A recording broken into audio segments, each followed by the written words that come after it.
This podcast is sponsored by YOLO-Games.com. Spend your way to happiness with YOLO-Games.com.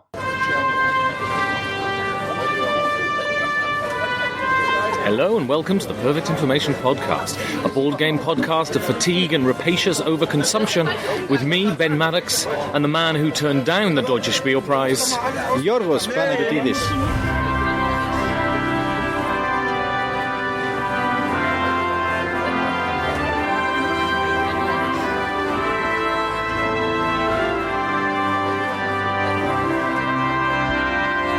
So, this is very exciting. I'm here on the first day before anyone else is here, and I'm with the new star of board gaming, Gil Hova. Hi, how's it going, Ben? I think this is day 0 right now. We are Is that what it's called? We are 0 bound right now. Tomorrow is day 1, so today is day 0. It blows my mind how little is actually done. Nothing's built. It's incredible. Yeah, because ultimately we game publishers were all just procrastinators in the end. No, that's not true at all. No, it's because the big guys generally set up the day before, and I just flew in yesterday, and yesterday was my jet lag day, so today is my day to actually put things together. But everything's going to be put together and ready to go, because these smaller booths only take a day to go up. So this is your second year here as an exhibitor, right? What are you expecting from Essen this year? Madness, sheer madness. Last year I was kind of a nobody. I was just, another assorted new publisher with a tiny game. But this year the networks completely took off, which I'm thrilled about. Totally thrilled. So I had the small publisher mentality going into Gen Con this year, and I was not expecting the response. It was like a blizzard of people. There was a line of people 2 booths down, and we sold out in 6 hours. Normally, in a perfect world, I'd bring like 3 times as many, 4 times as many games to Essen. You can see behind me I have about 300 units, which is not a lot, and it's probably going to sell out on day 1, especially because I took pre-orders. And the reason I only have 300 is that's pretty much all I have. There's 50 more copies that I'm going to sell at BGG-Con, and then that's it for the first printing, all gone.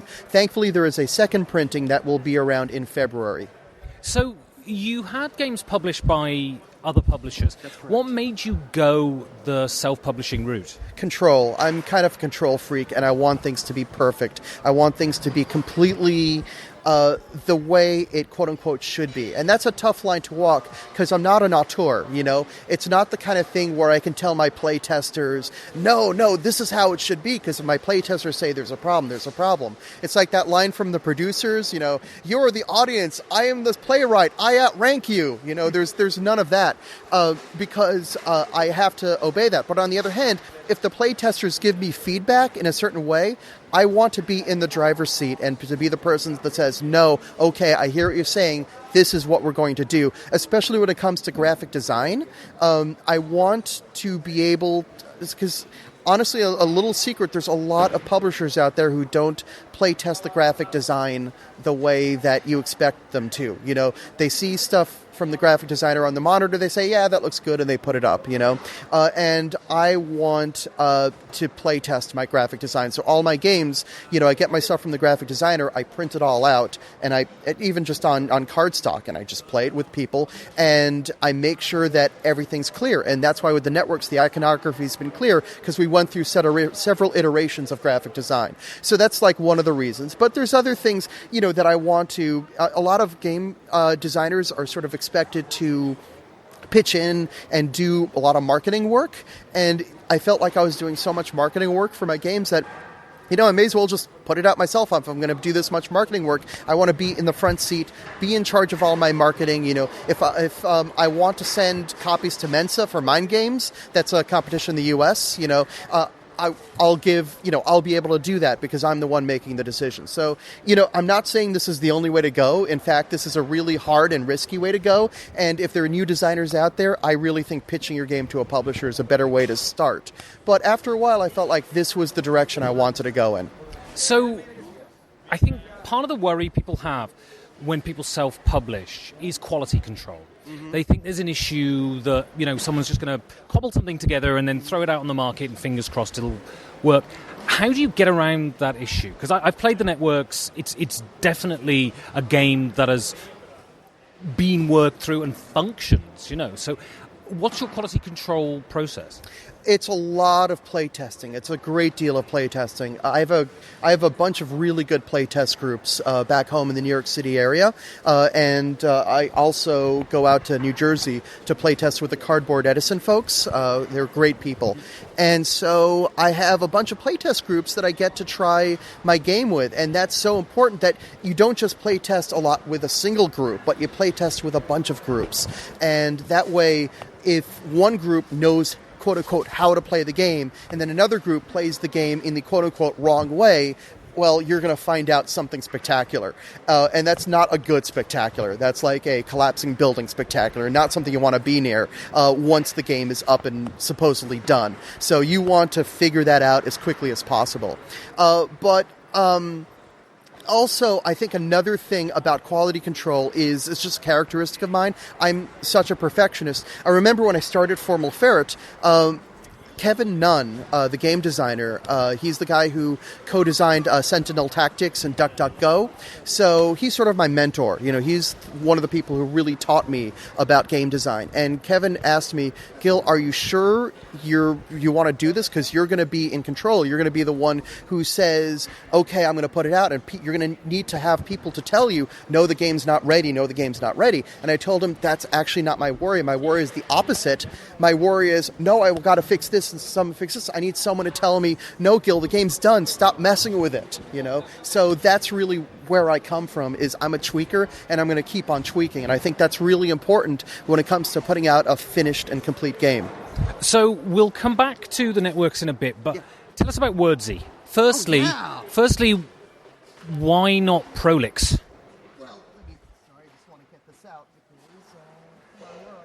He's currently looking through his bag. He's pulling something out. And this is great for audio. I'm going to hold this box right next to your audio recorder so people can hear this box. Listen to this box.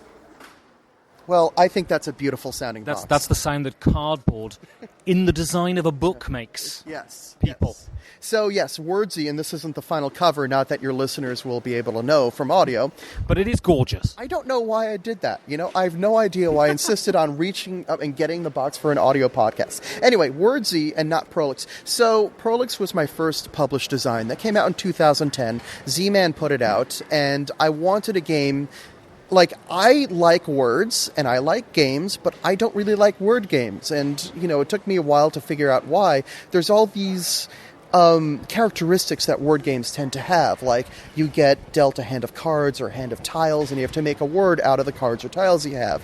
And I found that pretty restrictive, and I thought, why not come out with a game where you're not bound to that? So in Prolix, and now in Wordsy as well, you have 8 letters that are out on the board, and your job is to come up with a word that includes as many of those letters as possible, but you're not bound to those letters. You can add as many as you'd like. And a lot of people are sort of taken aback by this because it's a totally different way of thinking. It's a very unusual word game, and it also helps because it works with really large words. So you use words that you don't get to use in other word games. So Prolix I'm really proud of because it was my first published game, but there's some things in it that I felt could be improved. So I started improving it a little earlier this year, and I was amazed at what a different direction it started taking. It started going from a game that was turn-based, but other people could interrupt your turns, that was the original Prolix. Now Wordsy is a full-fledged real-time game, but not a game that rewards twitch. This isn't a game where the fastest player always wins. This is a game where the best word wins. But it's good to be fast, but it's not crucial to be fast. And I like that balance because another characteristic a lot of word games have is they take forever. You take your turn, and then you may as well be listening to elevator music for the next 15 minutes. It's just so boring. And Wordsy, you are always involved. So I think that's a real nice difference. And when can we get it? Well, the Kickstarter for Wordsy will start in November 1st, and then we're looking at releasing, I'd say, June or July is when backers will get the game. Great. So, onto the networks. So the networks has been an unalloyed success, I would say. Thankfully, yes. If am I right in thinking that if you sell out the units here, that's it for the first print run? Plus the extra 50 or so copies I'm bringing to BGG-Con in Dallas. But yes, this is almost all the copies I've left. So where does it go from here? So I have a second print run that's in the works now. It's in pre-production. Actually, I think it's in production now. We just passed pre-production. And you know how long it takes to turn around a board game. It's like turning around a cruise ship. It's not a fast process. Especially since one of the freight companies were bankrupt. Fantastic. Oh, yeah. Thankfully, I don't use that freight company. But of course, that balance of work is going to be shifted to a bunch of others. So yes, we don't know what the freight picture is going to look like in January, February. There might be some more shipping delays based on the repercussions of the freight company. I can't remember their names. Name starts with an H. Yeah, but yeah. We'll see what happens. Hopefully by February the situation will be sorted out and things will be okay there. But yes, even before it gets to the freight company, I got the first production copy. No, I got the PPC, sorry. And, there's little things that I'm like, well, this doesn't look right, and we need to make sure this is good. And, again, it's that perfectionism that, sometimes you have to pick your battles. You have to be like, all right, this is a hill I have to die on. This doesn't look right. Whereas, you know what? This is okay. This is going to work. This is only going to bug me, So that's where it goes from here, is that in February, more copies of the networks will be available. And it's funny, when the game came out at UK Games Expo earlier this year, I told people, it'll be available in distribution a little bit later. But I got so many pre-orders, and I got so many people in the game, I didn't have enough copies to put into distribution. So that's the run of the set. That's the function of the second print run, is to have 3,000 copies to dump into distribution, and that's much more realistic, because you can't put 1,000 copies into distribution because you're not going to make your money back. Distribution is all about volume. Are we going to get? I'm doing a fake interview thing where I ask a question I already know the answer to, but are we going to get expansion material? Yes, I am working on expansion now, an expansion that I totally didn't show you at all before we... Not at all. I haven't seen a thing. Not at all. But yes, this expansion is going to be on Kickstarter. I'm aiming for the middle of next year. We'll see if I hit that. It all, again, perfectionism and development and all that. This is going to take as long as it needs to develop, and there's one of the things that Ben did not see when I didn't show him the expansion earlier was that the players all have their own networks with their own powers. So because there's this asymmetry to the game, asymmetry is a real bear to test. You got to test it over and over and over again, because what about this combination? What about this combination? What about this combination? So because of that testing, I need to be sure that everything is, in terms of gameplay, is 99.5%. I'm very precise there. Is just about done.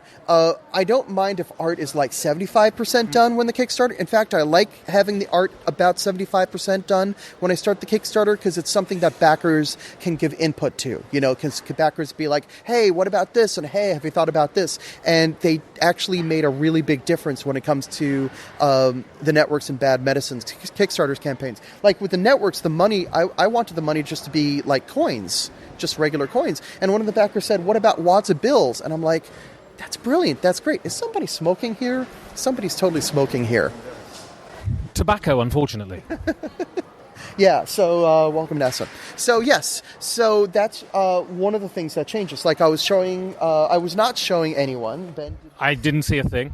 That you have networks like, there's a network I'm calling the BCC, and this is a state-run network where you get a lot of extra money. So when you perform drop in budget, you get $3 million extra. But you have a rondel that you're bound to when you do actions. So you can't just do actions at will. You have to follow the rondel and possibly spend extra money. There's a .com that ignores time slots, but you have to spend extra money to make sure a show in its first season is going to get the full viewers. Every network has a pro and a con. Like there's one network that's called HOB, that's your cable network, that starts with $15 million extra at the start of the game, but cannot take money after season 2 when they drop in budget. So there's all these interesting networks. There's one that lets you borrow money. There's one that lets you embezzle money. There's one that's a low-budget network that you're always going to be short on money, but you're going to score extra viewers on stars. all these extra networks, and the idea is every game's now going to be significantly different because the combination of networks is going to be different. You're probably going to be playing a different network and all that stuff. There's 2 other small changes I'm making to it. The shows are going to be slightly different. Where are those shows? There they are. So the shows, instead of starting with public access shows, and I love the public access shows, but you're going to start... Grilling with Milk. Yeah. What a show. That was a great show, yes.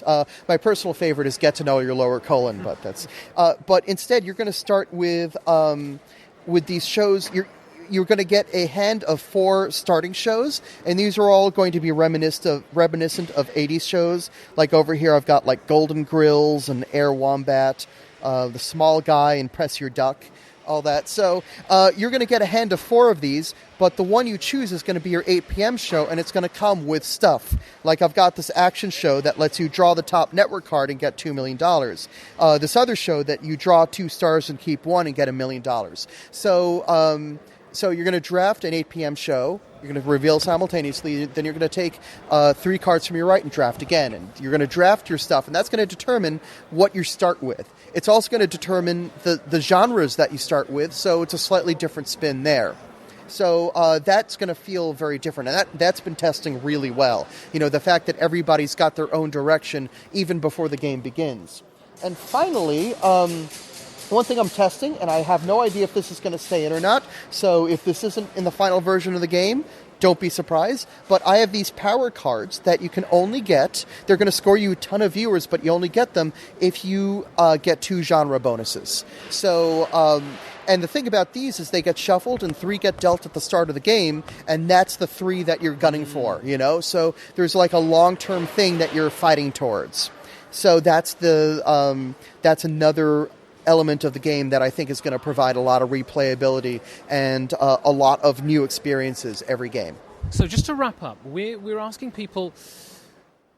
It seems that the gaming industry is becoming more and more professional with every passing year, with consolidation, Asmodee, and so on and so forth.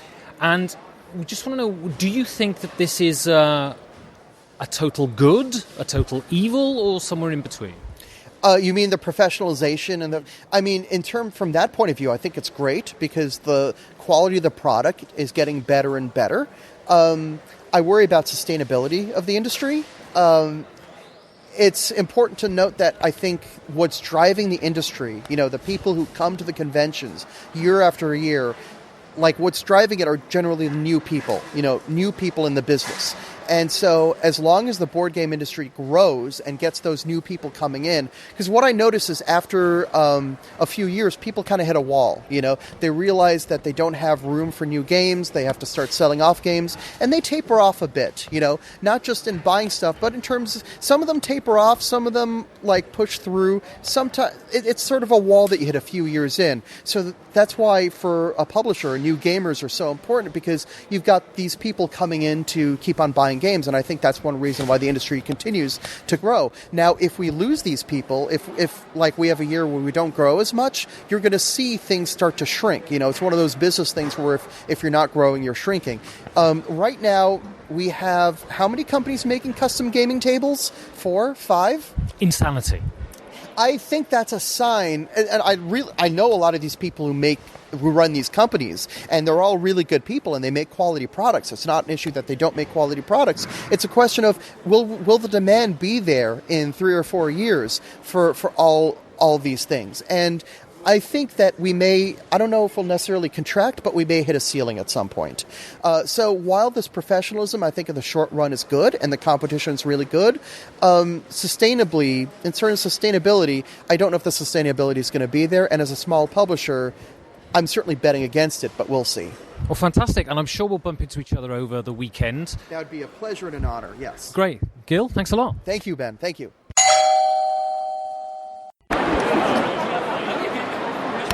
So we're back in Hall 3, the gargantuan hall where everyone is, and I'm sitting here at the luxurious, well, kind of palace of Matagot Publishing, Matagot Creations? Matagot Games. Just Matagot Games. I screw up the names all day. I'm very sorry. I'm very tired. It's Saturday morning. The crowds are coming in. They're excited about seeing new games. I'm sitting down here with Fabien of Matagot games. And let me just start right away. Matagot games have a reputation for having beautiful games. They're fantastic artwork. It's a very conscious decision to do that. My question is, how do you find the right art style for a new game? Well, first of all, it is important for us because one of the subtitles of our brand is Matagot Games with Soul. Right, and we want to make games that tell a story, tell something. And we want players to have to live an experience, basically, when they play one of our games. So we want them to be a thematic. And as you said, the illustration is really important for that.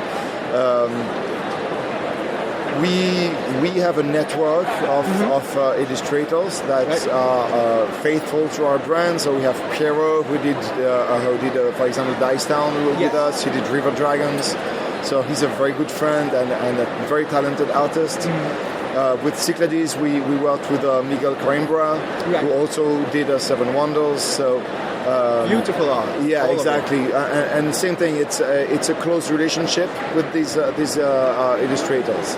Now we also get a lot of emails of illustrators who offer their book. Basically, they show us art. And so we spend a lot of time looking at everything that is proposed to us, and we try to, when we start a new design, we think, okay, which illustrator would be the best fit for this game? And that's how we work. So we'll always start to work with people we know and we trust, but we also, for example, with Kemet started working with new artists. And started new collaborations, and now they are part of our group of faithful designers. Well, that sounds really. Well, sounds like loyalty matters. Exactly. Great. Exactly. I think in the game business, friendship. It's all about friendship, right. or maybe not friendship, but trust. I would say trust and honesty. I think that's really what differentiates our business to other businesses. Right, maybe. Right. We work with people we like, and we work with people we trust, basically. Well, that's very interesting. Obviously, the last few years have been the business side has been dominated by the behemoth Asmodee merging and collaborating with more and more publishers. Now, I have to ask you because we're getting a lot of interesting responses. Basically, responses that, as a uninformed gamer, I wouldn't expect. But I want to hear your experience. What is it like? How close is the relationship with Asmodee, and how much freedom do you have?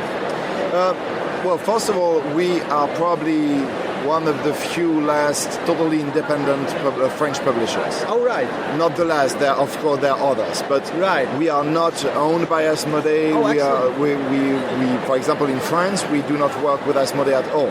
Okay. So we have distribution partnership with Asmodee in the US, with Asmodee in Benelux, so Netherlands, Luxembourg, and Belgium.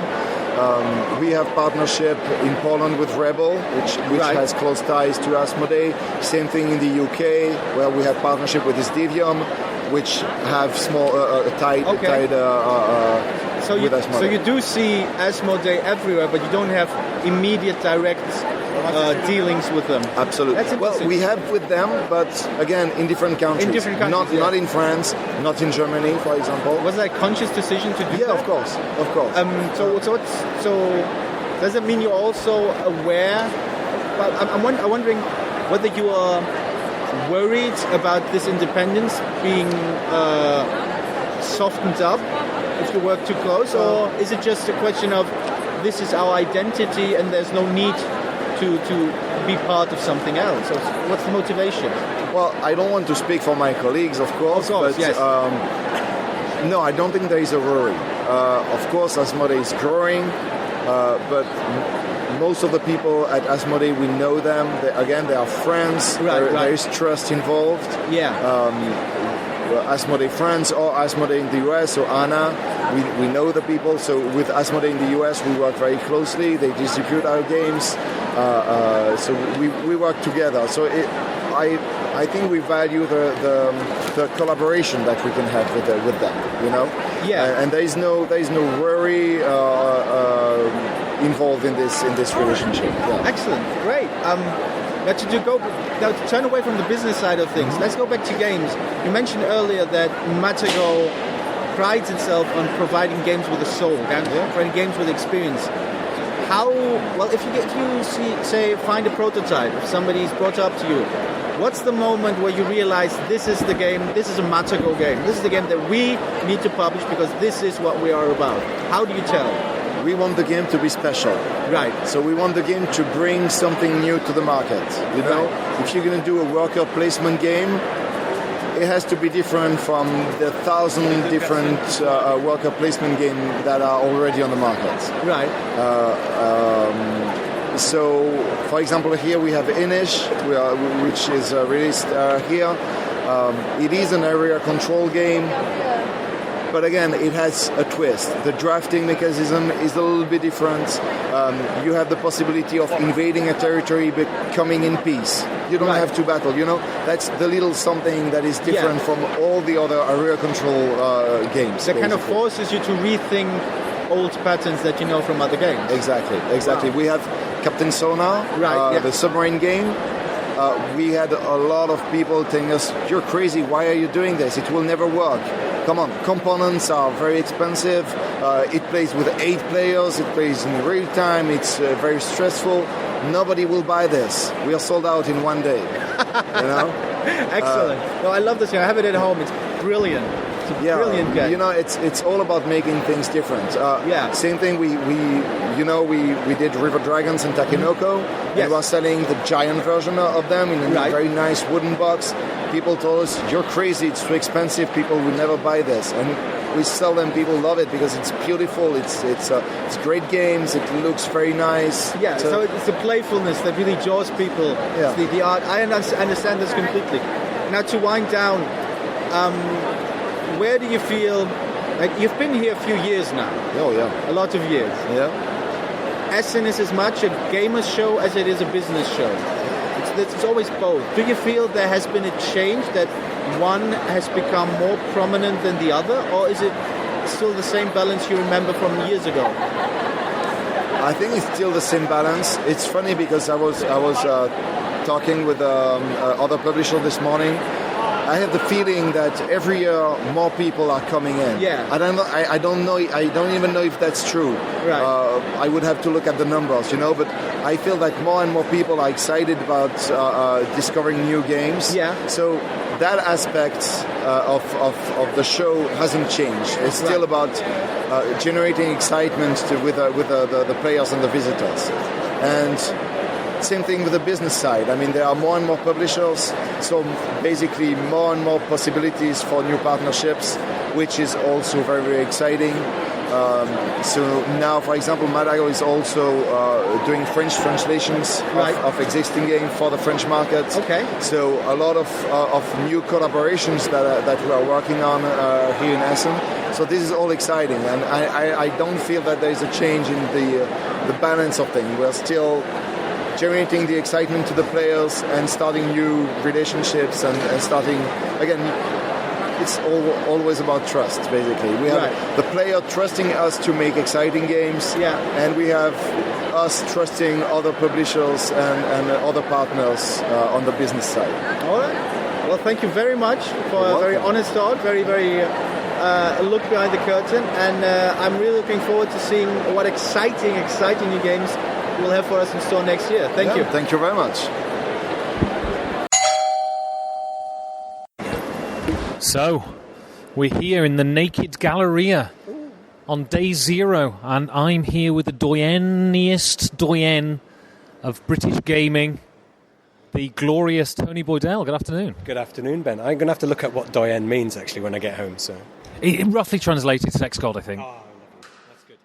Yes, so first of all, just tell us what you're doing at Essen this year.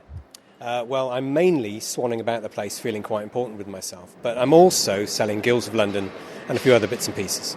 So tell us, how has Guilds of London done thus far? It's done amazing, and I've been watching it from afar, which is even more satisfying because I've not had to do any work. It's just brilliant. So, TMG do all the selling for me, and people seem to like it. It's great to watch it. And so, where does it go from here, Guilds of London? Well, obviously an expansion would be quite good, but that's the way these things go.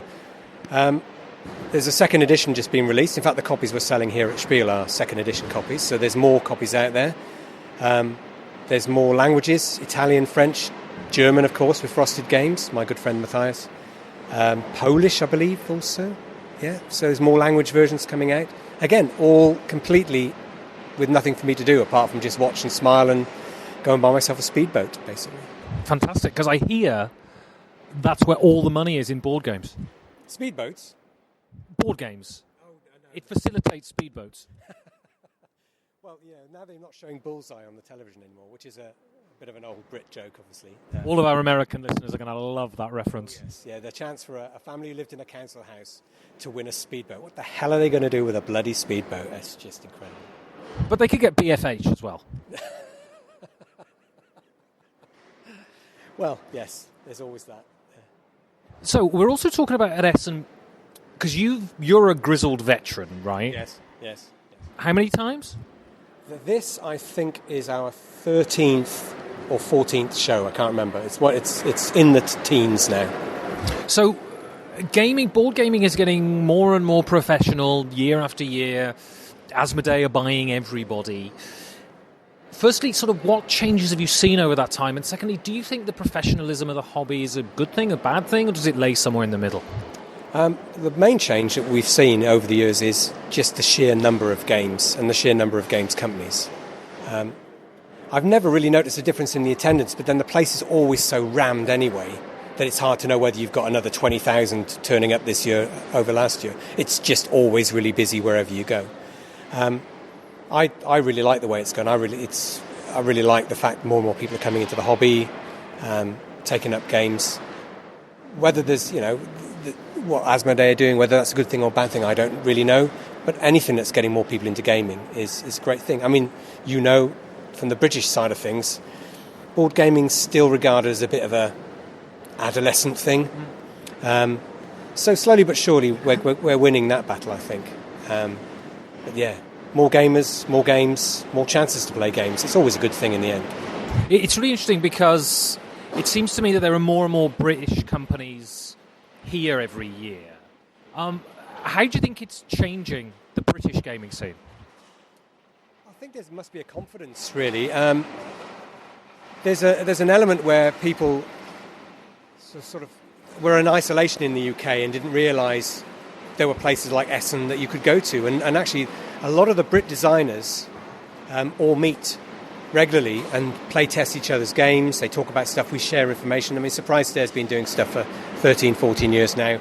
We're always happy to tell people, hints and tips that we've learned over the years. Because when we first came to Essen, we would put proper carpet on the floor and we'd decorate our stands, and you'd learn very quickly you don't really need to do that. There are certain things you don't need to worry about, or where to go, where to buy food, where to eat in the evenings, how to arrange things like just arranging parking properly and getting the right number of passes. It's lots of little things that nobody actually tells you. There isn't a pack that says, here's your golden guide to Essen, and these are all the things. You just have to learn these things. So a lot of Brit companies now, when they're playtesting each other's stuff, they're passing tips on manufacturers, they're passing tips on travel, sharing accommodation, sharing stands, sharing hotels, sharing beds, all that kind of stuff.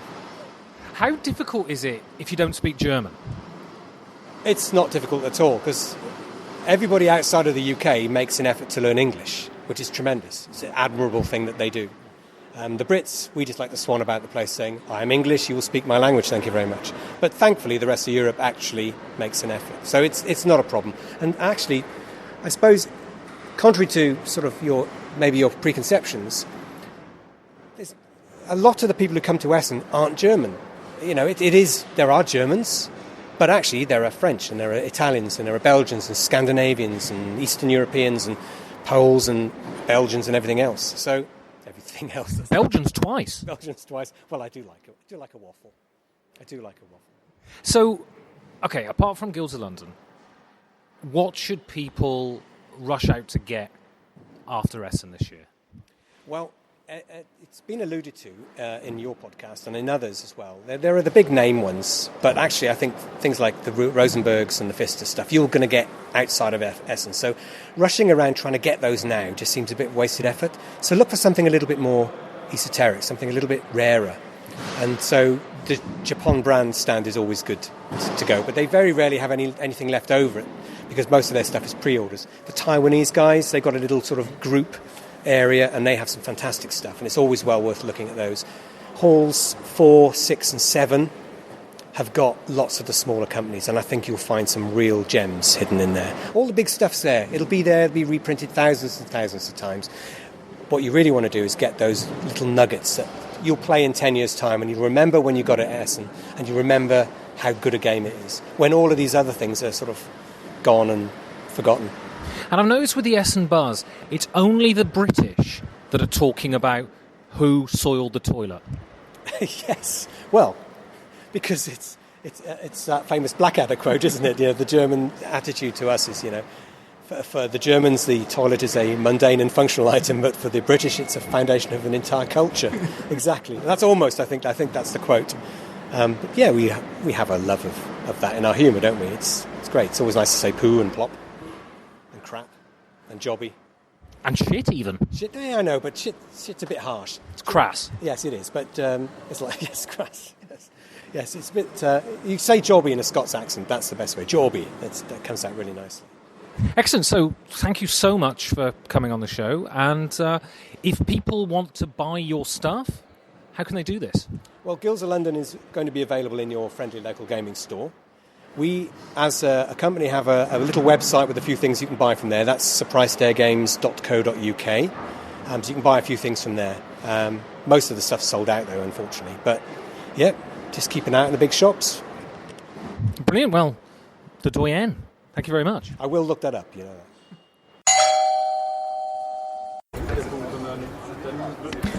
So we're back again outside of Hall 2. It is cold, it's stopped raining, and we went somewhere where there's quiet. I'm standing here with Francesco Nepitello, designer of War of the Ring, of course, designer of Barcelona, The Rose of Fire, and running champion of illustrious Maine amongst game designers European-wide.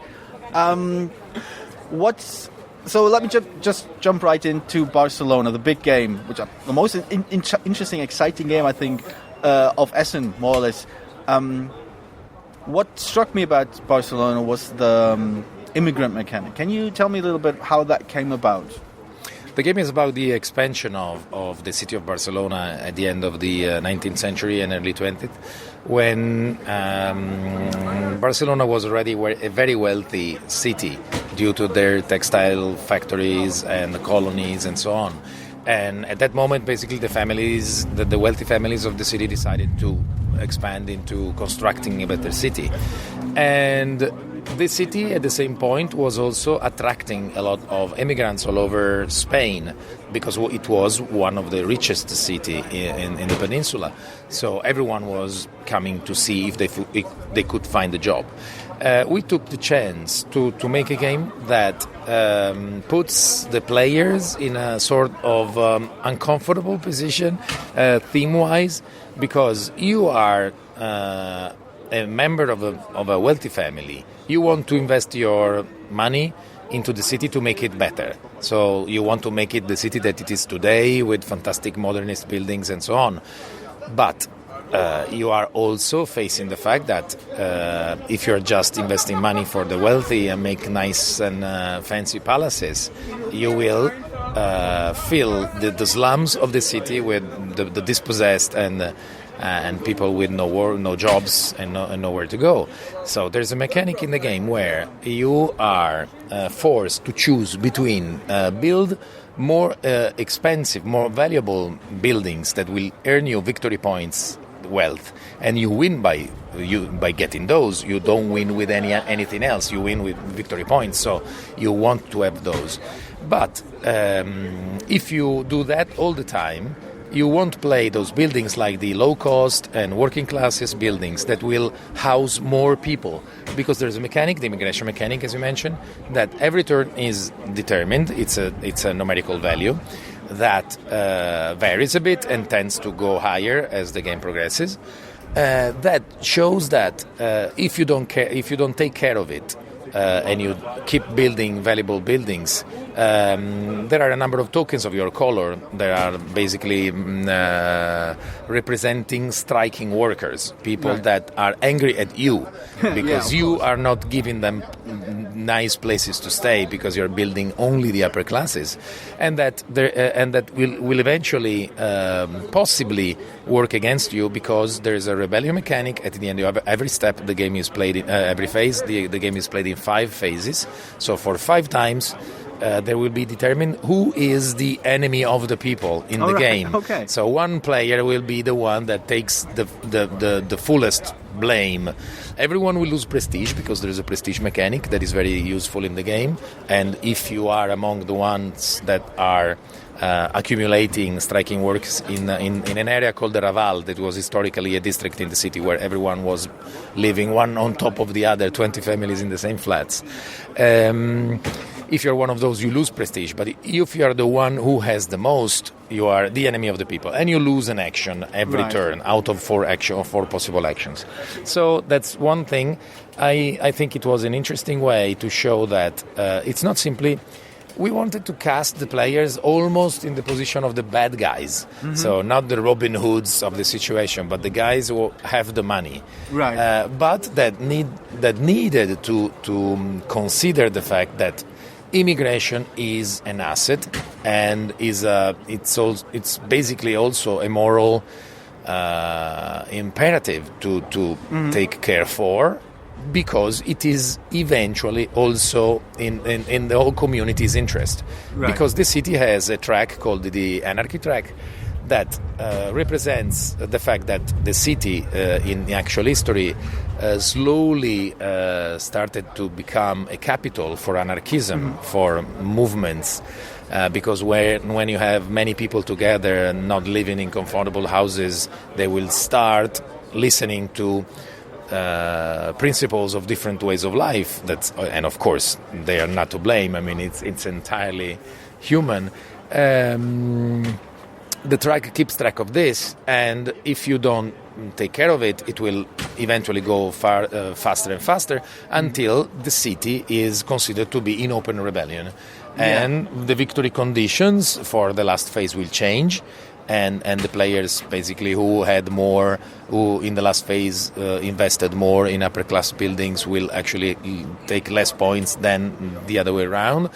And there's another thing called influence that basically get very valuable tiles representing connections to the monarchy, connections to the possessions in the colonies, and ties with important personalities. They won't be worth anything if the city is in open rebellion.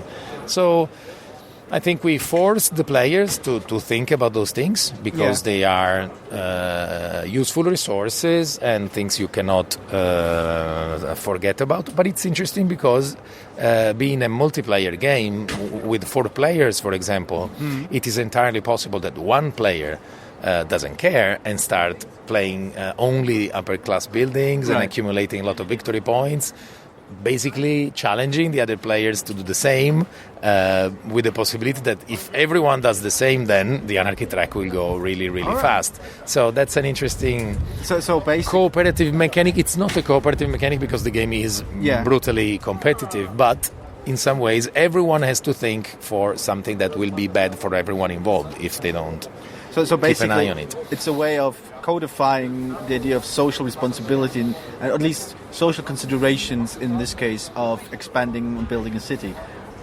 You could say, if you were the weird kind of person like I am, it's like a grown-up, very, very grown-up version of Monopoly. You're building, you're housing people, but you need to think about the consequences of your actions. So do you feel that, now this is a serious topic, it's something that's actually current, with a lot of different issues in play all over the world. I mean, personally, I'm from Berlin. I see some of these things. well, not. I'm these from things. Italy, and No, but these are widespread we see the same. in Europe as well. Do you feel that games are slowly becoming a place where certain real-life ideas, real-life issues, real-life conflicts are being dealt with, or at least, well, not dealt with, but at least being used as part of the gaming experience? Do you think this is a good thing? Well, I think so, because I'm into thematic games. I always did thematic games based on literary sources, and so games to me have always been much more than their mechanics only. So there was always a message. Maybe it was just a message of entertainment. In this case, maybe it is a bit more serious. So I think that since life is made of many, many different elements, from simple escapism to political interest, I think that games should have that.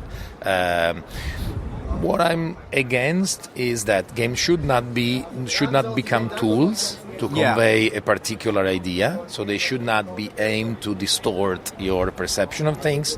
They should as much as possible try to expose the facts and then leave you to draw the consequences. Right. Instead of saying stopping immigration is bad, or right.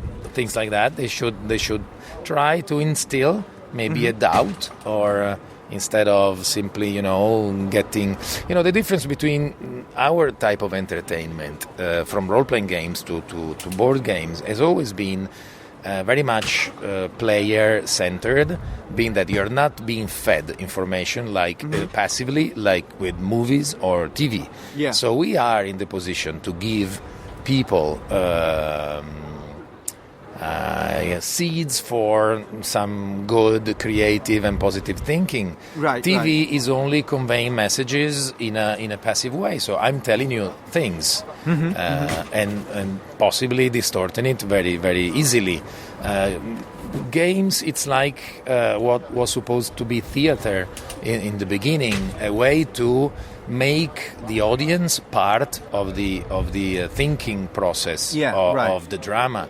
So I'm putting you in the place of the protagonist of the situation I'm portraying, so that you will be able to see firsthand the consequences of something, and this is much more than simply watching a documentary on something. Yeah. It is really telling you what would you do if you were in that situation. Yes, it's basically posing a hypothetical and then actually playing out consequences within the game. So, and that can be applied to everything. You can make a game on ancient Japan to teach you about the Bushido Code, and instead of reading a book on the Bushido Code, you will have to behave following the Bushido Code and learning what it meant.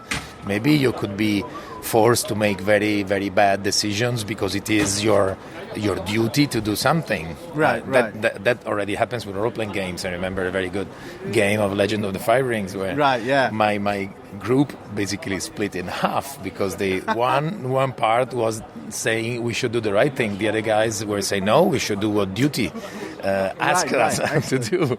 So, and that could have been a possible quandary for an actual samurai and at the time of the Bushido. So I think this is a very big weapon we have, so we should see more of that. Right. But we shouldn't forget about the fact that we are making entertainment. So as I was saying also several times during the demo games here, when we were developing Barcelona, yes, we wanted to have all of that, but the game should have been entertaining and engaging and everything. So it should have been a good game. Nobody likes a teaching tool that is boring. Yeah. So quite, yeah. If the game is good, then it can effectively give you something and leave you with a message or anything. So I'm hoping. I don't think we're the first. I mean, we have seen things, especially in historical games, but I mean, even the one of the most popular, like Twilight Struggle, for example. Right. Yeah. It's really, even if even one of its own designers says that it is not really a simulation of how the Cold War worked because where the game has basically an action-reaction type of structure. It wasn't exactly like that, but it is very effective in putting you into the mind frame of the period. Yeah. So it's really like reading a very good book and making decisions based on the principles of the time. The idea of sort of portraying a certain mindset is also basically a way of invoking empathy with other points of view, which I think is fascinating, which is something that Absolutely. you usually see at the gaming table in smaller cases. There are a few games out there now that force you to think like somebody else, force you to find commonality. That's another really example, I got a game from Kickstarter last year called Secret Hitler. Yes. That game is interesting because, for example, they show what happened in the 30s in Germany, where the Nazi entered the government completely legally due to the fact that the liberals were tempted to use dictatorial means to do things to get them out of government. So when you are pushing to the far right a government, then it allowed for the Nazi to come into power without. So they put you in a comfortable position to say, I know you should. It's like a game where you cannot simply say, okay, I will do the right thing all the time. Right. You are shown options and difficult choices, and then again also, as you said, it's very good if a game can put you in the place of people that you normally consider different from you. Yes. So you see the other side of an argument. Exactly. Well, this is fascinating. I'd love to continue, but we're about to freeze to death out here. So let's just a quick wrap-up question, going back like from the high mountains of abstract thought into Essen Spiel, which is where we are. I was asking this every person I've interviewed. Essen is as much Spiel is as much a convention affair about designers meeting designers, seeing games, about playing games, about experiencing the joy of gaming, as it is about business. It's about finding distributors, showing prototypes, finding new deals, and so on. Do you feel that the ratio of gamer life and business life has changed over the years, or has it remained the same? Well, no, it probably changed a bit because it's the market luckily is getting bigger. So probably there's more and more business considerations being made. Well, the elephant in the room is, of course, the Asmodee question, the Asmodee thing, where the acquisitions by Asmodee of the various companies is changing the market, and there's a possibility that having a major player in a business that in the past, in a market that in the past was simply passion-driven, having an entity who's less controlled by a single individual who's very much into the hobby market but is more aiming to make a profit of it could change it. I try to see the bright side, considering that having a major player in a market means that everyone will have to up their standards. Right, yeah. They will have to start being serious about it more. Yeah. So consider more about having quality products, finding new ideas instead of sitting on the same ideas every time and replicate things. So maybe it's what when capitalism is at its best, it spurs competition. Right. So you need to be better than the others, and to be better than the others, you will need to invent very, very cool things. Right. So hopefully we will go in that direction. The opposite possibility is there, and that maybe that branding will become everything, and the small things, small games will be crushed under the weight of the fact that only the new Monopoly games will be all you find around. But I think we're still away from seeing the consequences in the medium to long period. But for the moment, I'm enjoying the fact that companies are required to raise their head and think about how to improve their performances, because someone is doing something on a different level. Right. Well, thank you very, very much for taking the time. I hope you enjoy the show, and we'll go inside now and warm up a bit. Thanks. Thank you. Bye-bye. Hallo, this is Essen 2016. Willkommen in den Guild. So, Georgios. Yes. You look fresh. I do. I got 2 nights of full night's sleep, actually. I feel deady weddy woo woo. Yes, you went out partying, I went down sleeping. You see, this is why you're the moral core of this show, because Oh, good Lord. you don't do nothing at night, whereas I'm Well, nothing I would admit on this podcast. No. well, exactly. So, what's happened, Georgios? Where are we now? We're the last day of Essen in the beautiful bright sunshine. Yeah, it's pretty much how I feel right now, because it was fantastic. We ran into listeners of us. We ran into Pini from Israel. We did. And another fella also from Israel whose name I'm unfortunately forgot. I'm very sorry, whatever your name Let's was. say Joshua, that's his initial name. Yeah, isn't Joshua it? sounds probably good.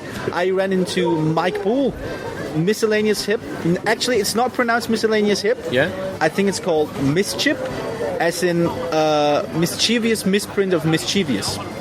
That's really interesting. Yeah, that's what I think. I bump into Kim Brayback, Excellent. and she's gorgeous. I thought so. Like 6'2", Well, a bit too tall for me, but fine. tumbling chestnut hair. Awesome. I mean, and classy without slipping over into overly come to bed. So what you're saying is the kind of person you wouldn't mention to Janine. I mean, I wouldn't mention anything to Janine at the moment, as we're not speaking, Georgios. Yes, that's and a good it's point. quite nice to be here now, Sort of away distracted. So it's a good thing I reminded you of your romantic it's troubles. great. It's great because when you reminded me, Yeah. I just pissed a little bit into my trousers. Oh, actually, another thing that just happened. I ran into one of my designer heroes, Monsieur Bruno Cathala, which was fantastic. He was very approachable, very nice, very personable. He even was willing to sort of rearrange the day because I was too tired and was worried my luggage would end up in storage somewhere because they were shutting down the show for the day. So yeah, great. It should be somewhere, maybe on the show. I don't know. Maybe on this show, who knows? We don't know nothing, Georgios. We do not know it's anything. Sunday, Georgios. I don't know Pretty much. anything. I don't even know if I have limbs anymore, Georgios. So, game highlight thus far, before the dust has had time to settle. I'll give you 2 games. One You just that... flicked the V's at me then. Yes, I did. There you go. For our British listeners, I was very rude. It was. I'm very proud of it.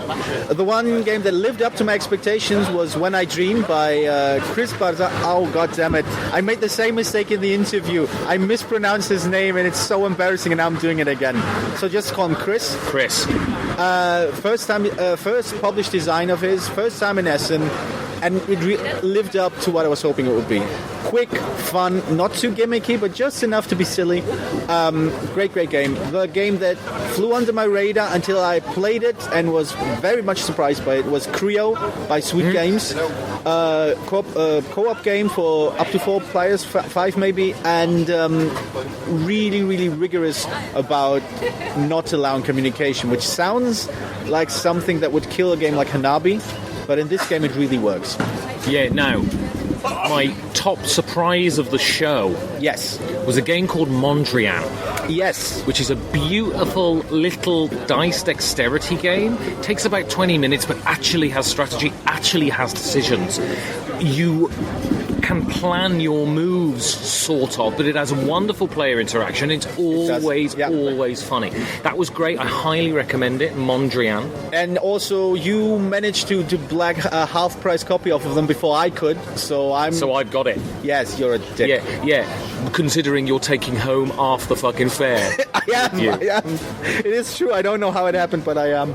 And I played last night a game I'm really happy with, that I think I'm going to play over and over again, that everyone is being Don't say it. very miserable about, and they're going, oh, it's not very good, but it is delightful and really good fun, lots of good decisions, and it has a raccoon polishing strawberries, Georgios. Oh, it's a Time Stories expansion, isn't it? No. Oh, I'm it's surprised. Fabled Fruit by the legendary Friedeman Friese, and it's great. It's really good, and I'm going to play it all the way through to its logical conclusion, and then you can play it over again, and it's still a very tactical, very enjoyable little card game, and it's really great. I have heard of it, but I haven't actually seen it in the flesh or in the cardboard or whatever you call it.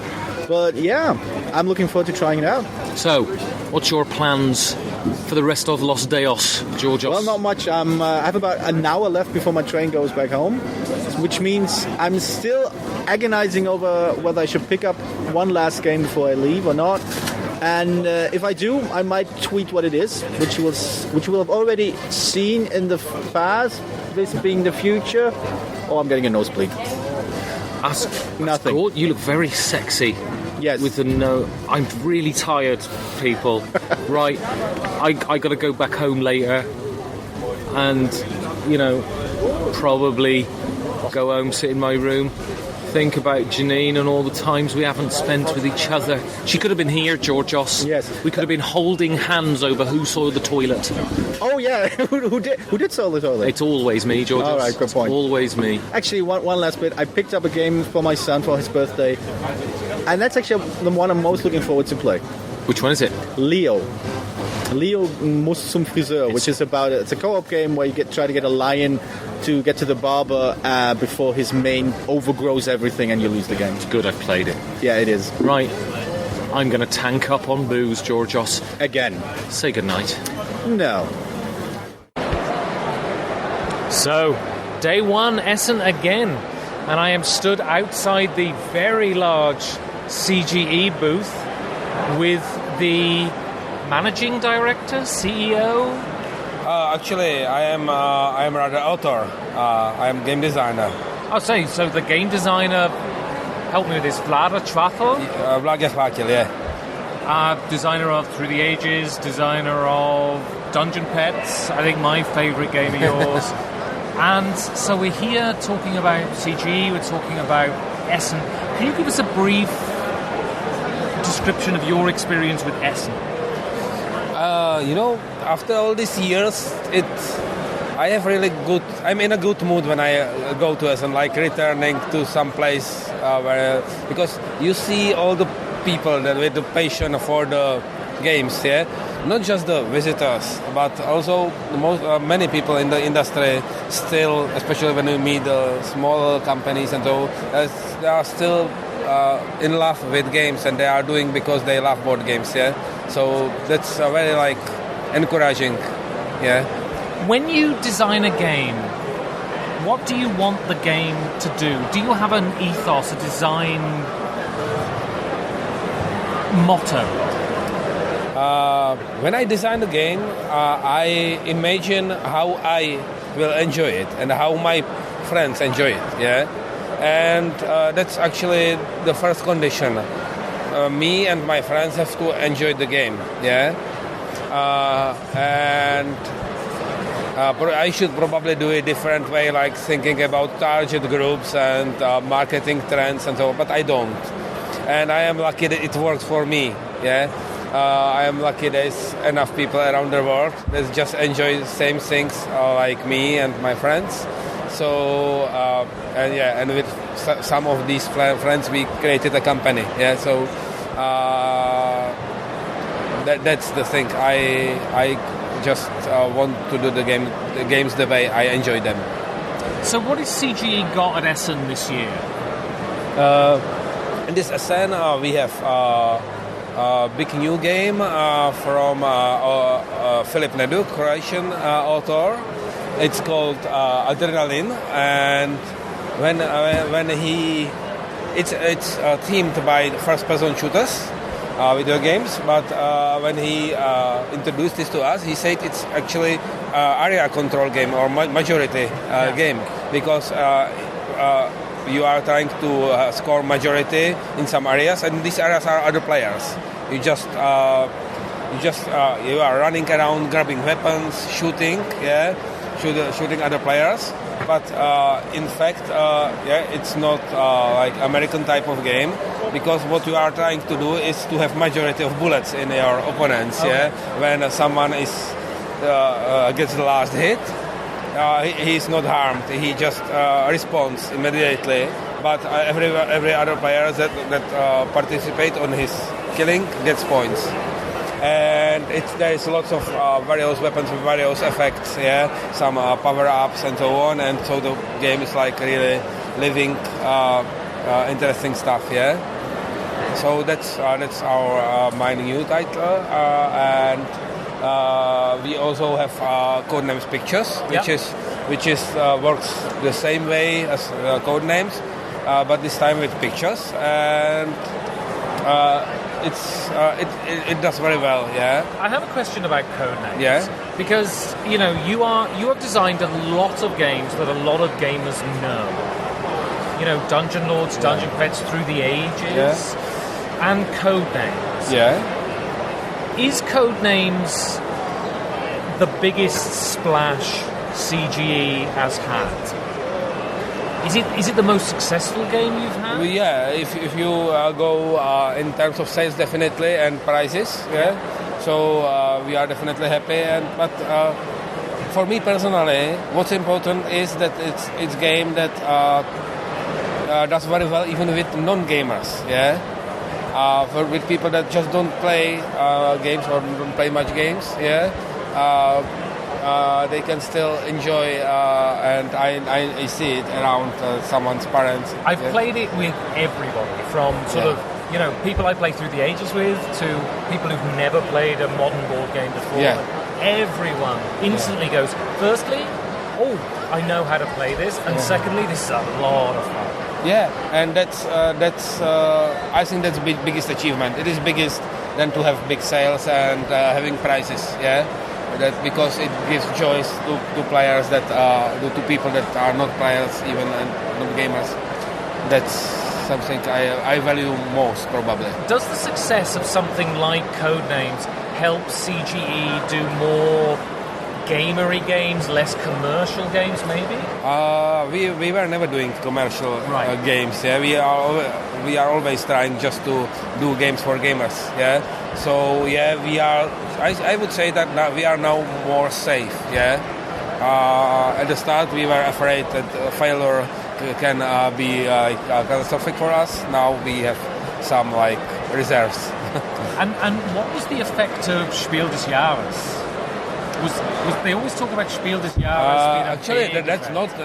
If you mean in terms of sales, it's not a good question for me because I am. You're not the salesman.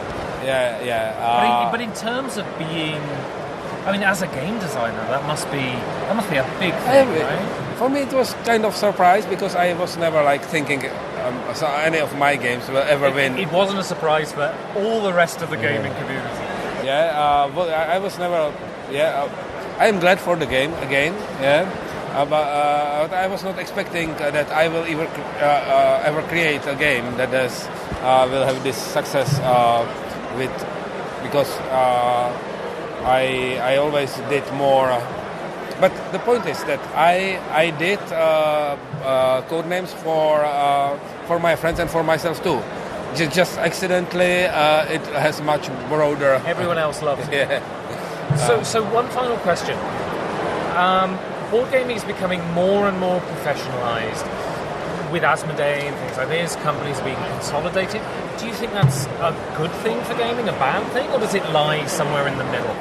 We will see. I am careful to say how it will go because when it starts to be about few companies, that's one thing. It can be the big industry, big money, and so on. Then it depends on which companies it will be, how they will behave, and so on. On the other hand, there is the opposite. At the same time, there are lots of Kickstarters. Lots of people that were not able to publish a game 10 years ago, and now they can. So it goes both ways. And I hope it will settle on some good situations. I think the board games are still strong and growing in some areas, so I am not afraid. Brilliant. Well, thank you so much for giving over your time, and I'll let you get back to whatever you're doing here at Essen. Okay, enjoying games. That's what I am doing. Thank you. Bye-bye. Bye.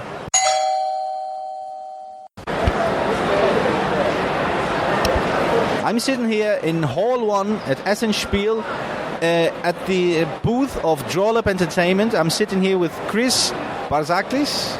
Darsaklis. There you go. I'm Greek and I screw up Greek names. Excellent. Chris Darsaklis, designer of When I Dream, one of my most, one of the games I was most interested in pre-Essen, and I can tell you right now, it delivered. Wait for the review. I'm sitting down here. It's fairly quiet. We're just starting Saturday, day 3. Now, my first question is, Chris, what was the original idea for When I Dream? Okay, I love dreams, that's for sure. And the original idea was that one player will be sleeping, of course, and the other players will be the spirits that will affect his dreams. There are many questions in my mind, like when we dream, what affects us? It's our subconscious, it's the experience in our life, I don't know. So I invented some spirits that mess up with our dreams. That was the original idea. I want to sleep, and the other players will try to mess up with his dreams. Well, that is it's quite a unique theme. Now, I understand this is your first published design, and it's your first time in Essen as well. What are your impressions as a first-timer? Yes, I can describe how much happy I am. It was a dream for me to come here, and now I sit beside the designers I love, publishers I admire, and this is awesome. I fly to the moon. It's incredible. So what's been the response so far to When I Dream? Were people a little uneasy about the blindfold? Were they enjoying the experience? What's the general impression you get from gamers here? When people enjoy the game, you feel it too, and the feeling I'm earning is so incredible. Everybody is living with a smile and having a good time. The best thing about party games and for When I Dream is that when players play, don't care about the points, which is something unique. You know, they want to have a great time. Even if they win or lose, they have a good time. So, in When I Dream, you start with a blindfold. Now I'm curious, was the idea with the blindfold, which apparently is a big draw to some people, me included, was this something that came up during development? Do you had other interesting dream-related ideas that didn't quite make it to the finished product? No, the music, as I say, for the theme was that one player will be sleeping, will be the dreamer. So the blindfold was necessary. And also, playing this game, it's a different experience if you close your eyes and play as the dreamer, and different experience if you try to describe the dream. It's a different game when you do this, and that's amazing. It's always different. All right, so generally, do you feel, I mentioned before, it's the first time in Essen, do you feel now that you're seeing more or less both sides, both the visitor sides, that you see the other games, you see the other designers, you see the other publishers, but also the business side, where you meet them, where you talk about publishing deals, about distribution deals. What's that like? What is it like to sort of take this step behind the curtain? Oh, yes.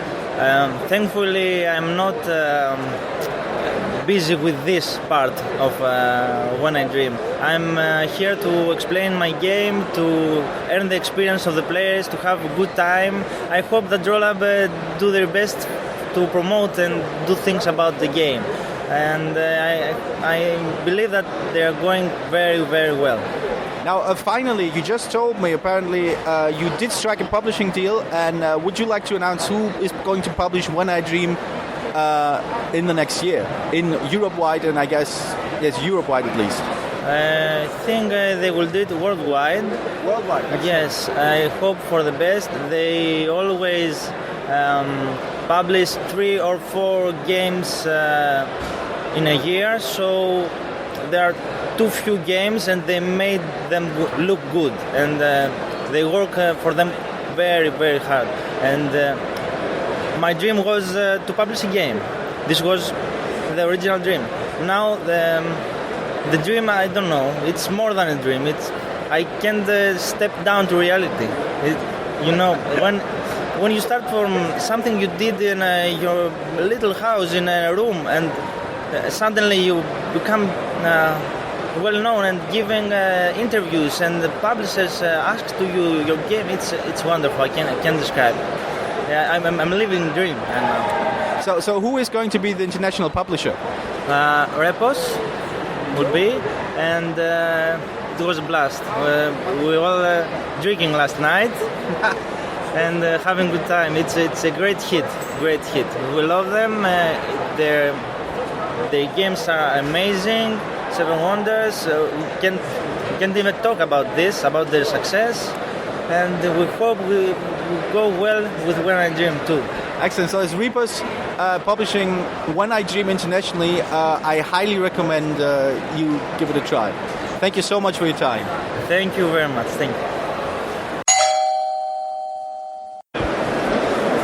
Okay, so day 2, Essen, 2016. I'm here with someone you might have heard of, and that's the designer of Power Grid, Fabled Fruit, 504, Friedeman Friese. Thank you for giving your time over. Hi. So, firstly, I just want to ask you, what have you got here at Essen this year? Yes, as you already told, this Fabled Fruit. There will be the Fuji Flash game, card game, and Power Grid, the card game. So quickly talk about Power Grid, the card game. Why, if you're a Power Grid fan, should you buy the card game? Because you may want to play Power Grid in 1 hour and not in 2 hours. Right. And how different is the game from the main board game? The board is missing. Yeah, it's just the board is missing, but it is not. It's not missed. It's just you don't miss it. It is you feel not that it's missing. It is just a card game. So it is. Some people say they don't have to calculate so high numbers, which is for some people very good. And it still has the tension of the auctions and the syncing of the turn order stuff. And more important is the resource market by now, because it is more likely that one resource runs out if a lot of people go in. So you really have to look who will go in which resource, and you might not power plant because you may be short of that resource and want to have it for the last round for getting victory points out of it. So the resource market is much more important. Yeah. Because it's kind of randomized, but to see how that works, the number of cards and how it feels, you have to play it. So your games always seem to be very innovative. You seem to like to try new things. So the Fable system seems to be an alternative to the legacy system. Kind of. 504 was just this, insane thing. Yeah. I mean, how important is innovation to you in design? For me, innovation is the motor, the motivation for me to design a game. If I have a game which is not innovative enough for me, I'm normally not so in it. And I get kind of bored designing it, because if it feels like any other game, it's just not worth the time put in. So I really want to have something new. And for me, as you've seen with 504, it was really great because every time I play it, I explore a new game. Yeah. And for me, game design is similar. I design a game which I do not know, and I really explore my own game, which is very, very interesting, because you put rules together and you do not know how the strategies will work, what will happen in the end of the game, something like that. Even me, designing it, do not know what will happen with this game.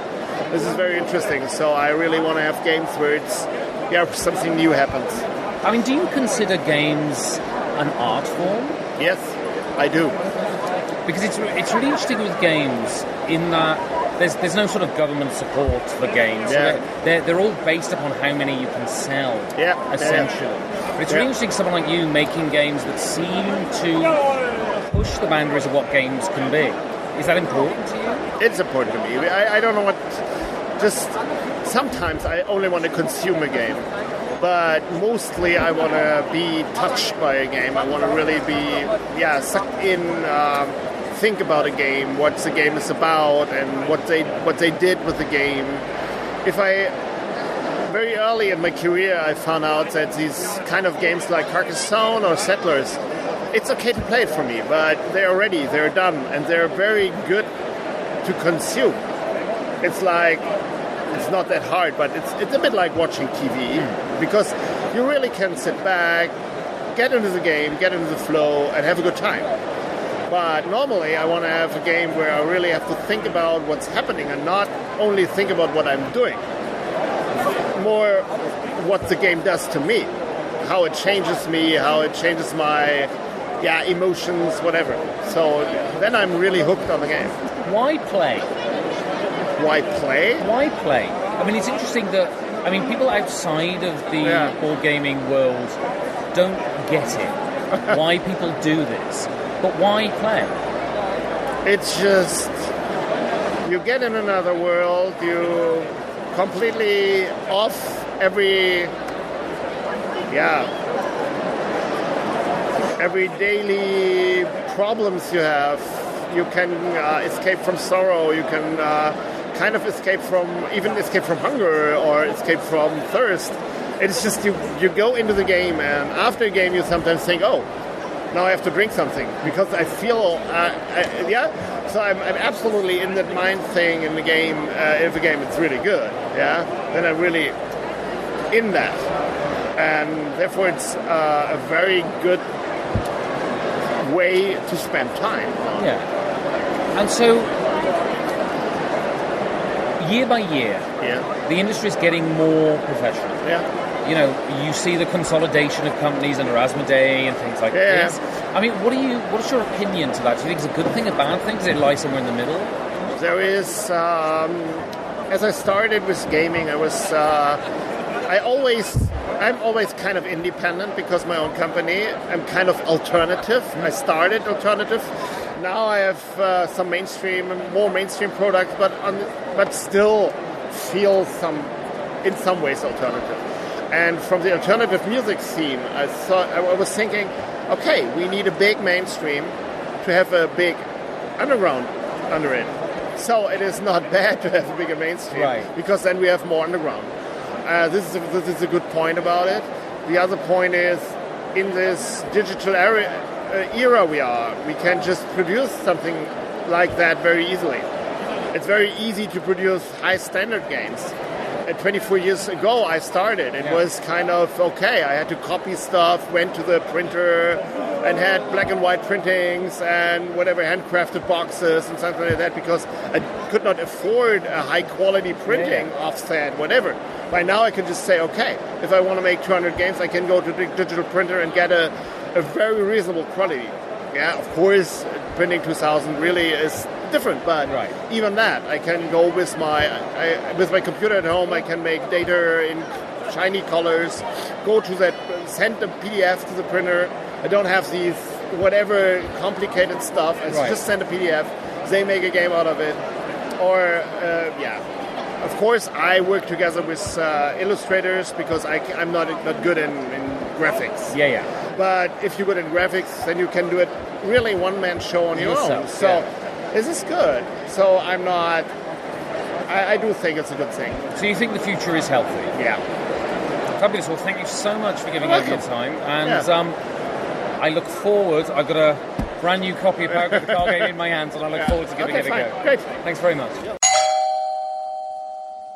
I'm standing here at the Pegasus Spiel booth with legendary designer, the great titan of designing, Monsieur Bruno Cathala.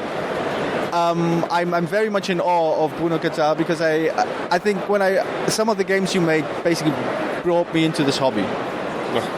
So I remember these moments. So the first thing I want to ask you is, when you design a game, what's the moment where you go, wow, I got this. This is the game. This is the inspiration I am chasing after this idea.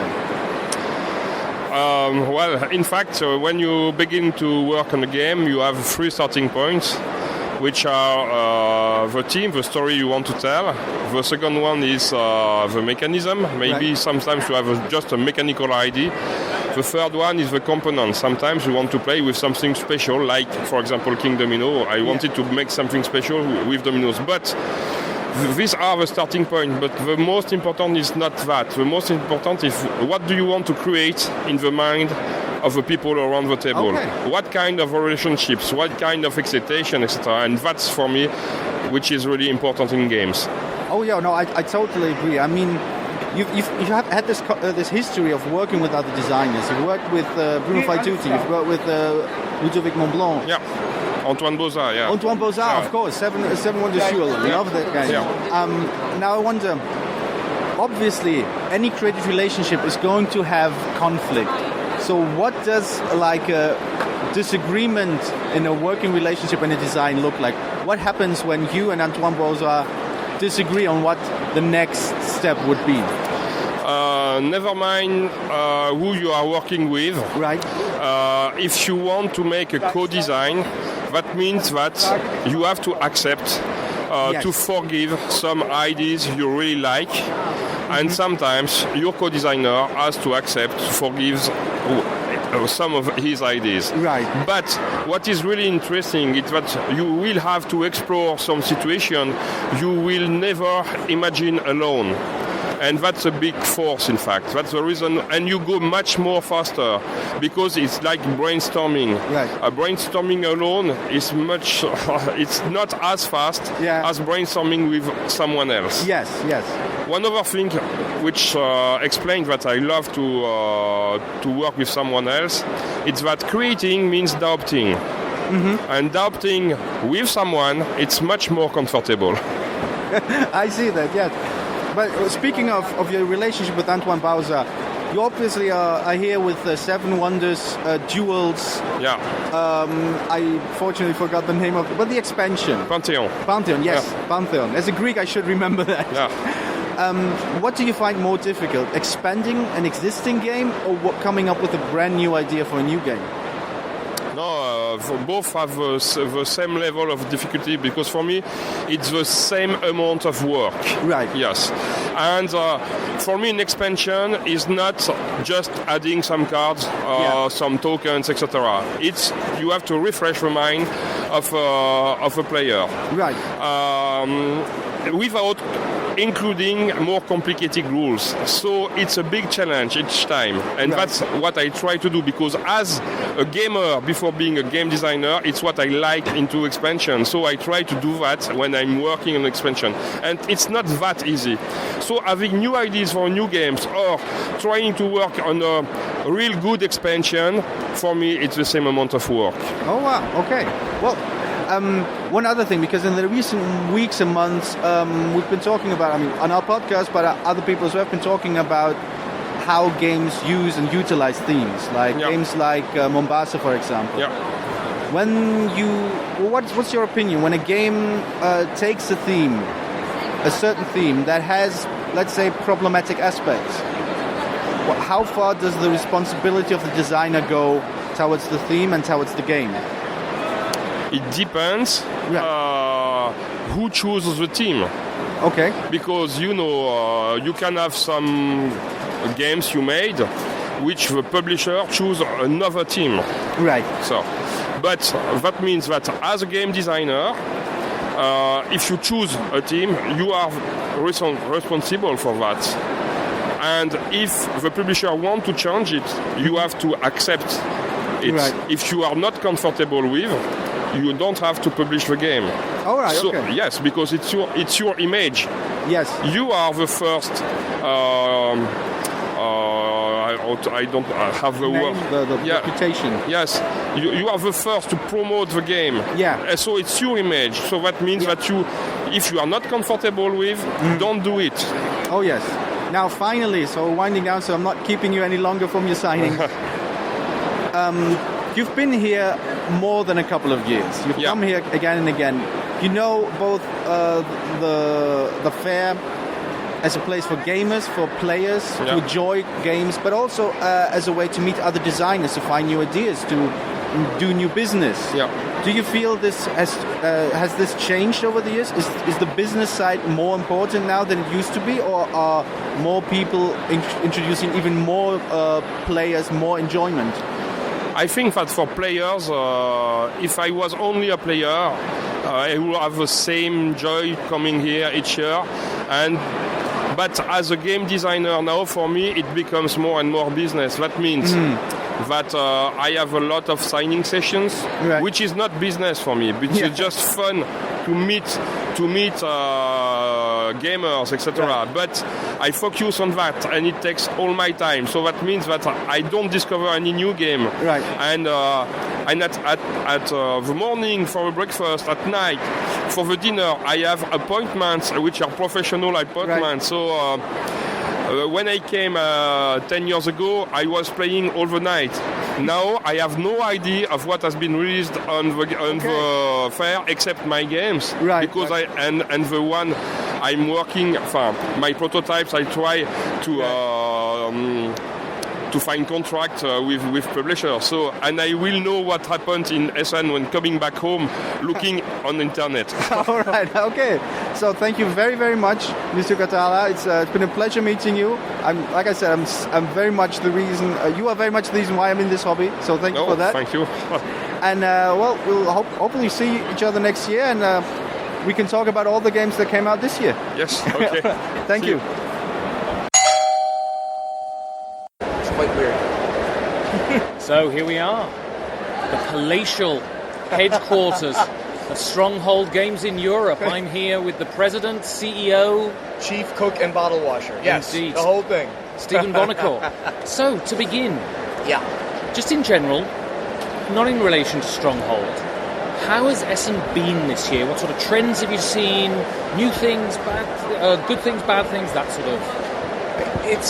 It is a lot more crowded. I mean, every year it's obviously very crowded, but I mean the number of people here this year, I'm guaranteeing is going to be up, like 10% again. I mean, it's just there's so many people and so many games. I mean, we continue to see more and more games each year, which is not necessarily a good thing. However, there are more and more great games being done, and that's something a publisher has to be on top of. That.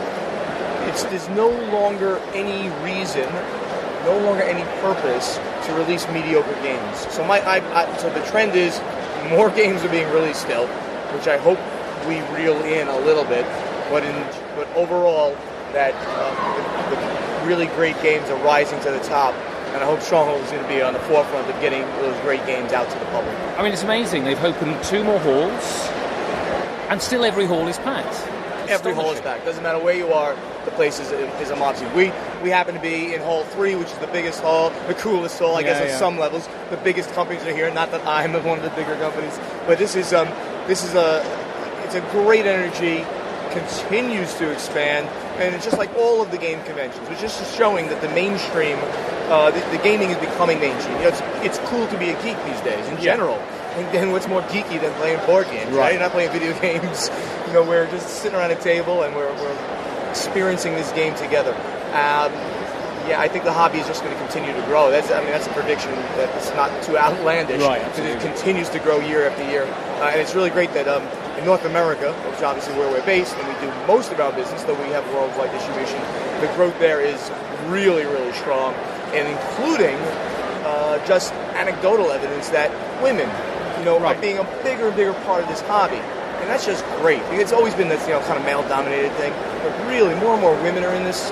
It's just great overall to just see this, everybody bringing their friends and their family into the gaming scene. Well, there's been a thematic diversification, I think. So you publish Pursuit of Happiness. Yeah.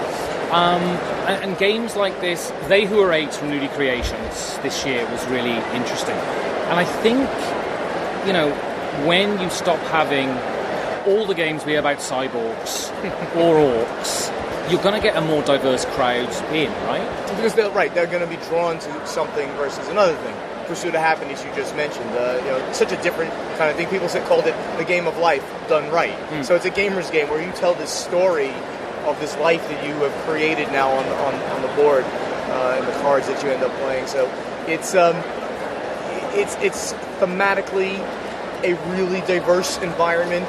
So I guess that increases the diversity of the fan base that we're also bringing in. I mean, I was really happy that Pursuit of Happiness was actually a game too.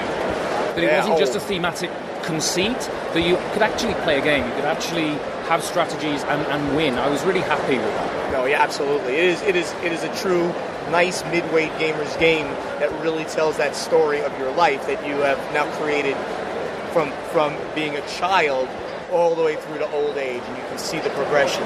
Really great. If people haven't played it, I highly recommend checking that out. So let's go on to Stronghold itself. Yeah. At Essen this year. So you're out at Terraforming Mars, am I right? I'm out of Terraforming Mars. I'm out of Fabled Fruit. I'm glad I picked it up there. We're out of the Dragon and Flagon. And we're out of La Granja, the dice game No Siesta. Sold out of 4 tiles. We also sold out some of the smaller, like we brought a little bit of other things. Like we're out of City of Spies. We didn't bring a lot of it, but we're out of that. We're out of Bear Valley. So, yeah, I mean, obviously sales here are great. The company, continuing to get that great notice and great buzz. So we're drawing gamers here to see what we're doing, and I think the success is continuing very well. How does this year compare to previous years? I said after last year, I had 504 last year. You remember how big that was last year? I had that game last year, and we sold an unbelievable number of copies, and that's a $100 game. We were selling it, a little bit less than that at the show. And I said I'll never do another Essen that'll be that big. And the first day was bigger than last year's first day. No, I don't know. I didn't get the full sales, of course. I don't add that up until the very, very end. But it's a fantastic Essen, again, sales-wise. But that is a very important, but not maybe the most important thing I do here. It's really about taking the meetings with designers and other publishers to really plan out, well, what games do we want to now evaluate for the 2017 catalog. I already know some of them because of my strategic partnerships with 2F Spiele, Spielworks, Eggert Spiele. Artipia Games was here a moment ago, right before you were here. So I already know about some automatics that we're going to do. And now we're looking to see, well, what other games out there, are really interesting. We take them all back, we evaluate. So that's a very big part of what we do at Essen every year. That's why we have this private meeting space we can hang out in. So I guess your post-Essen is about playing the games you don't have the opportunity to play when you're here. Oh, well, yeah, I play nothing when I'm here, which is sad. I mean, because I'm a gamer. Not a single thing can I play when I'm here. But, yeah, the moment I get back, I mean, literally the moment I'm off the plane, I'm starting to sort the games into stacks to send to various people close who live, in a close proximity to me, who then will play it, learn the game, and then we bring it back for testing of all these games. A lot of them will be like, this one, Steven, you just don't want. And I take their word, you don't want this because you don't want this because this. Sometimes I'll veto. I say, no, let's really try to play that. But we go down from this huge list to make a short list. The short list is still huge. Because then we play a lot of iterations of those games, and then we culminate. We're bringing them to a convention that's a designer publisher convention, and we show some alpha gamers really what we're doing there, what we're possibly going to do, and we get the feedback and see how they like the game. And that's how Terraforming Mars got created. That right from that kind of thing where the gamers are like, oh my god, this is an awesome game, so approachable, and it's great. So, just final question, we've been asking everybody this, is the industry's getting more and more professionalised. Mm-hmm. You see with Asmodee consolidating and, buying everybody. What's your opinion on this? Good thing, bad thing? Does it lay somewhere in the middle? Well, Ignacy Chevicek at Portal Games and I both say we're Asmo ready, so when the truck backs up here, no, there's nothing, and don't take it, nothing in progress there.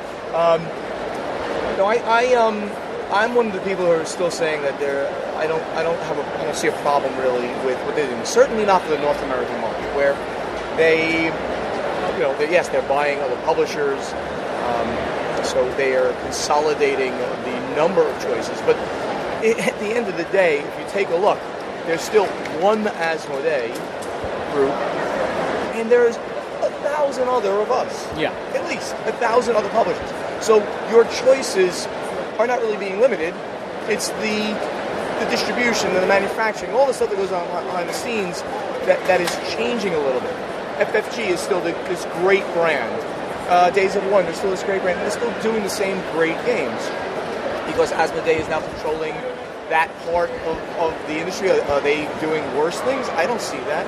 They are changing some pricing structures, but they're trying to support, whether it's going to work long term or not, they're trying to support the friendly local game store. And let me tell you, the friendly local game store is where we're going to see the growth in the hobby. Because you can't buy online and grow the hobby, because the online gamers know where to go. I mean, the online buyers, they know where to go already. It's people like walking into stores or their friends dragging them in and say, hey, you got to try what we're doing like every Thursday night. Check this out. And that's what it's that grassroots thing that's going to really grow this hobby. So I applaud them for trying to do some of this work. I think that the choices for gamers are always going to be there. Stronghold Games is there for you gamers. We're going to continue to do great games, regardless of we're independent or not, and we are, and we're remaining. I don't see anything in the future from Asmodee. There's no truck here. You're going to still see great games coming out for so many great publishers. Brilliant. Well, thank you so much for giving over your time. Thank you. And really appreciate it, man. And get some sleep. Oh, I slapped the table, didn't I? Slap the table. I will try to get some sleep on the plane. Yeah. Cheers.